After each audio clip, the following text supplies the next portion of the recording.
This is the metaphor of a career as I see it. You can actually create your own metaphor. You can say it's a tree, and the tree has to be watered. For your tree to keep growing, you put fertilizer, which is knowledge. For your tree to start growing, you will need sunshine, which is your environment, people, connections. For your tree to start growing, you will need to weed it. Those are the things that will help you to build a proper paradigm. I have described career as a baby, and as a baby, it's a living thing. It can grow, it can get married, it can collaborate, it can change, and it can also die. So for your career not to die, you need to be intentional about your growth. You need to collaborate with the right set of people. You need to show care, pay attention to yourself. Build yourself for your career, not the other way around. Many people are busy, I'm building my career, I'm building my career. They have spent 10, 20, 15 years. They've not had time to pause. That this new level I am going into, what will it take for me to be the executive director, managing director, or to reach to the peak and the highest form of my career?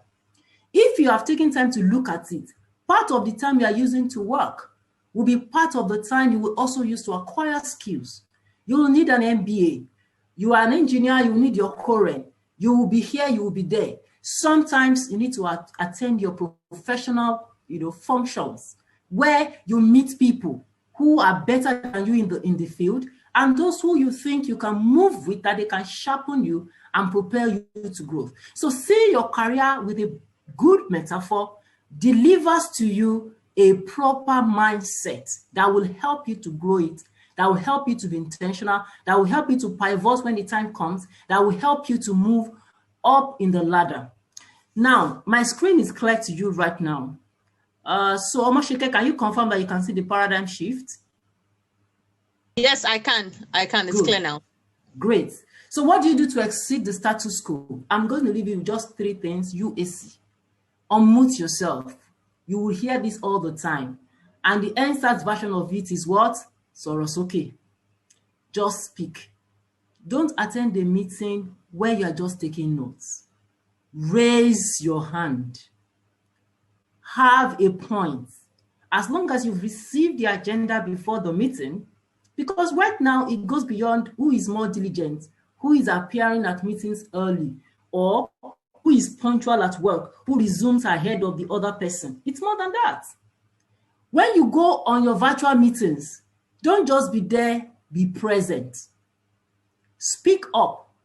Sorosoke. Even if you don't have a question, repurpose the context in which the discussion had moved. Oh, excuse me, sir, can I assume that this is what you're actually saying? Let it be that you are visible for the right reason. Be seen, be heard, because it's very, very easy for your voice to continue to be lost in this new world of work. That's how you exceed the status quo. Status quo before is you will sit in the front row and they will see that you're always there. Now you are only there when you are speaking. Raise your hand, ask questions, Google, find out what are the information that are related to the matter you want to discuss. I used to be very shy. At meetings, I'll just go dead quiet. You will not know whether I'm there or not there. It is only when you call my name that I will come. But God help you if the person is not calling your name. It means you're not there. But I was very strong on my hands. Memo, report, anything. They want to do meeting, want to prepare this. They will say, go and give it to Deborah. And they were comfortable that it would be okay. Table of content to be looking tidy, everything to be looking funny. And you will be saying, yes, this person has done it. But now that sometimes what we do is limited to the virtual world, how do you become visible for the right reason? Always ensure you have a question. Always ensure you have contribution. I say again, the NSAS version of unmute yourself is what? Sorosoke. Don't just be lost in the crowd. Don't just be lost. As a young manager, let your voice be heard. You are in a meeting, speak up. That's how you get noticed. Don't say I'm in business development, I'm in marketing. When there's a meeting for sales or heads of units or managers or whatever, throw your dimensions to issues. The only question that is not asked is the only one that is called a stupid question. So learn to speak up. In this new world of work, you will have to learn to use your voice. If you want to take I mean, by the time we started doing this new world of work, I got on LinkedIn learning courses, started learning more about how to sharpen my skills as a speaker. What do I need to do? Right now, no more speaking to people. If it was a virtual meeting, you will have seen my body language, all of the things you have been taught, but it's different. I had to go and learn how to be relevant in electronic space like this. Knowledge is continuous. So ensure to unmute yourself. Number 2 has been spoken by my first speaker, accept change. And when I say accept change, it's easy for somebody to say, we know change is the only constant thing in the world. After all, change will always come. Who move my cheese? I've read the book. It's one thing to have the knowledge of something theoretically. It's another thing to build a mindset, a paradigm that speaks to that thing. Accepting change means love the change. I was hosting a workshop in the month of August. It says interpersonal skills in the new workplace. And I was asking the participant, what do you think interpersonal skills is? Some of the questions, the responses were, it speaks of being available, being helpful, being supportive. I said, now that we have been working from home, how do you show that you are supportive? There was no answer. So you need to accept the change, that everything has changed. Your reality has changed. If you are given any work or assignment, and before you can always say, I have not done it for so reason. Now you have to be a bit more visible. The way you craft your email must be different. That means you have accepted the change. If you had issues with technology, data, or electricity, you should be able to be deliberate in including that there. Oh, after so outage, I traveled about an hour to my friend's place to be able to do this email, hence is why I'm submitting it late. So that you already put it out there, that you have tried, you have done everything possible, this is what is happening. In the way that you are working right now as an accountant, this is how you prepare schedules and slides. You just do it and then you print it, you do this, you do that. By the time we started working from home, I had to scan my signature. I can sign from home. I can do what I want to do. What are you doing? How are you doing it? Change has come. The world is not going to reverse. Nobody should say post-COVID. I don't know what post-COVID really means. I think what they are saying is that when COVID goes away, we go back. Go back to where? Schools are now happening online.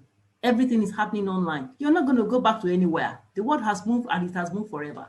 So you have to accept to change. Now you have to know if you have to take trainings in some courses that will enable you to do better.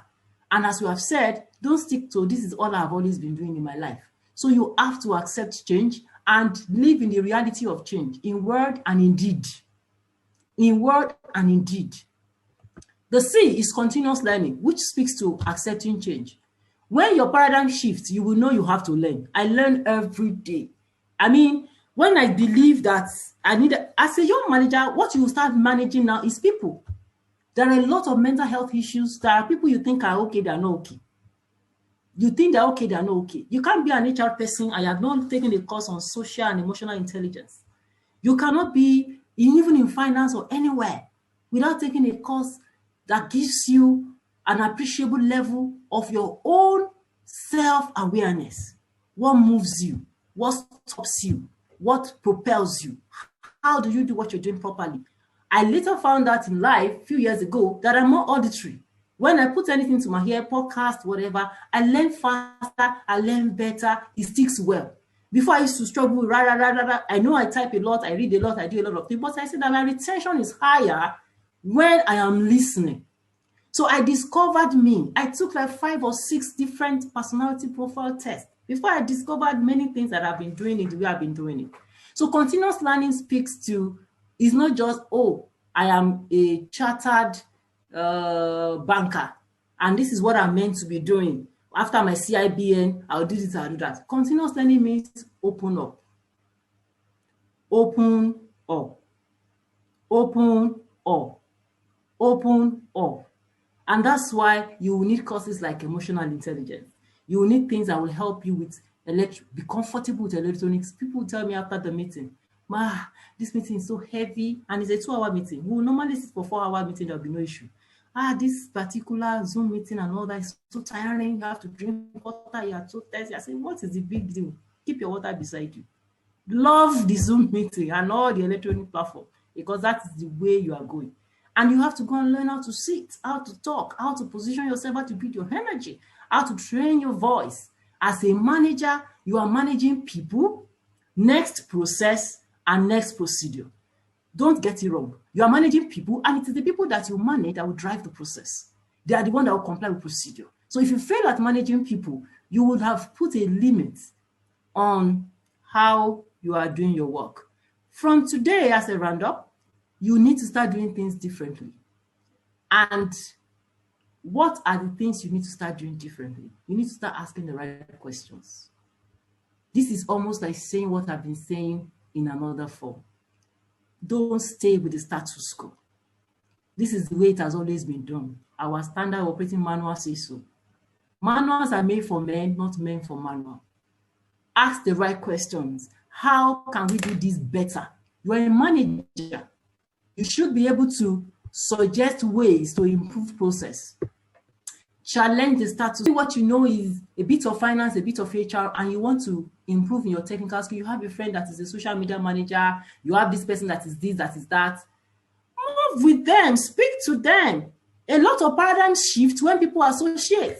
There are things you call impossible that when you see your colleague or your mate or your contemporary do it very cheaply, then you tell yourself, I have to receive sense. If this person can do this, I also can do it. You can't stay at home because you say pandemic has caused you to stay at home. You can stay at home physically, but in terms of knowledge, experience, you have to collaborate. Go online. LinkedIn is the world's largest professional network. Search people in your field. What are they doing? What kind of content are they sharing? What kind of questions should you be asking? Oh, I'm writing CFA. Who are the people writing CFA? I'm writing Charter Fraud Examiner examination. Who are those people that are doing the same thing? What kind of thoughts are they doing? You see, when you stay on Facebook, Instagram, and all that, be intentional. Who are you following, and what are the things are they doing? What are they doing to your mindset? Are they helping you forward, or they are helping you to just stay where you are? Third thing I want to leave with you, just 3 C's, is to curate. As Benga said, you will always have to do something.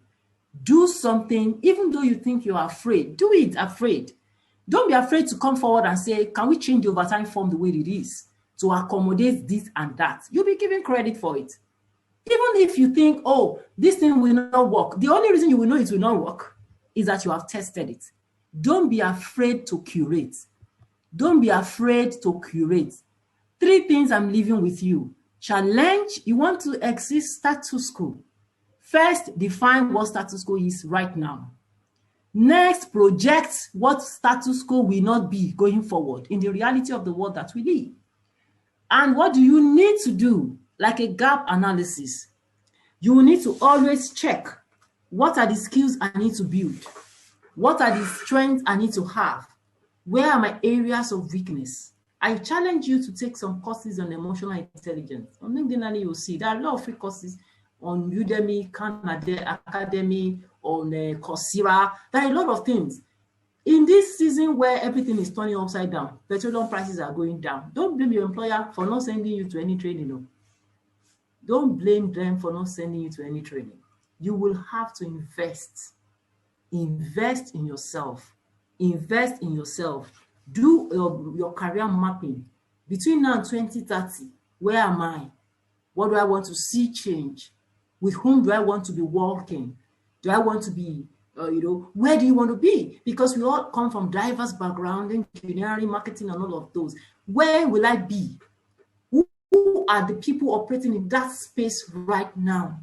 If you identify them, start moving with them. Sometimes mentoring does not start when you send a mail. I receive a lot of LinkedIn messages. Be my mentor, be my mentor, be my mentor. I just give them one assignment. Some of them, the reason I invest them, I know what the assignment to give to them. Tell me where you are in 2030. And then they start to struggle. The future you cannot picture, you cannot feature in. When an aeroplane takes off from Muritala Mohammed Airport, they define the destination. This one is going to this place. Is going to this place. If the destination is not defined, that plane is not going anywhere. It will just be moving around, moving around. Have you defined your destination? Have you done an horizon scanning? Have you seen what is happening in future and how you fit into that future? Have you done an audit of your strengths, your present skills, and the skills you require for that future? Have you sat down to ask yourself, Who are the people I need on the journey to where I'm going? Have you sat down as well to ask yourself, do I understand the language of the future?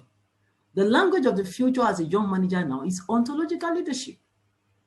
The leadership by, and I challenge you to go and find it. I want to keep this message very simple. I don't want to confuse people with concepts. Go and find what ontological leadership is. You will learn how to lead by the totality of you. It's no longer the technical thing that you know how to do. What is your body language, your speech? You have your gut brain, your heart brain, and your head brain. How do you deploy it in any particular circumstance? As a manager, you are also like an HR person, because the people who report to you, you are in care of their career and their life.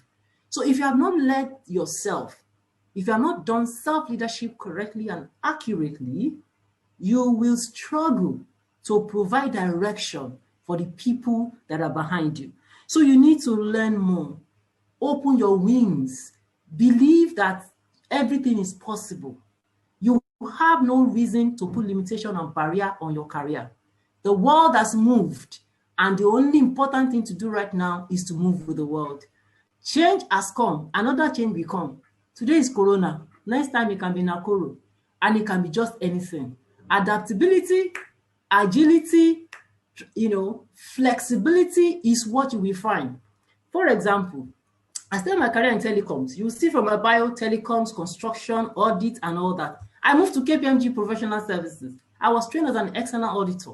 And there you learn to ask questions. You learn to challenge assumptions. You learn to read between the lines. It's not just figure. You also learn interpersonal skills. How do I get this person to give me the information that I need at the time that I need it, in the format that I need it? We have people who, on looking at you with your stature, they just size you up and think they don't want to talk to you. I learned the hard way. And my manager will say, so where is this schedule on accrual? So I've gone to this person. This person will not give it to me. Let's say her name is X. Day 1, day 2, day 3. The work given to me, I have not been able to do. And then one day, after 3 or 4 days, my manager stood up and went downstairs, met the same person, and said, this is what I need, and da. And that person gave it to him. And he came upstairs and said, Deborah, see. I said, how did you do it? He said, haven't you seen when she's going for lunch? Everybody used to say, Madam this, Madam this. How have you been addressing her? I just say, X, this is the thing you need. You know the mentality that we are auditors, we are gods. Anything we ask, they must give. They must provide all explanation. But you're dealing with, I forgot that before the process and the technicality that I'm an external auditor is the fact that I'm dealing with people, the heart of somebody who should be willing to make my work easy. Because the schedule that I need, if I don't get, I cannot do the job. So that day I learned, and it stuck with me. The golden rule is do to others as you want them to do to you. But I learned in the journey of my career that the platinum rule takes takes authority over the golden rule. And what is the platinum rule? The platinum rule is do to others as they want it to be done to them. Treat people as they want to be treated.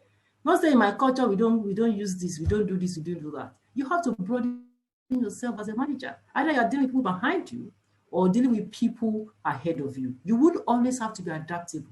I left audits, I went to oil and gas. From oil and gas, I went to GSK. I was in the manufacturing sector. I came out of there. I went to another place. I'm in the maritime sector right now. And they don't have the same process. They don't use the same accounting software. They don't have the same set of people. They don't have the same procedure. Every time, assume you're starting from scratch. Don't be afraid. Curate, collaborate, challenge. This is where I draw the curtain on my message. I believe you have picked something. Not only picking,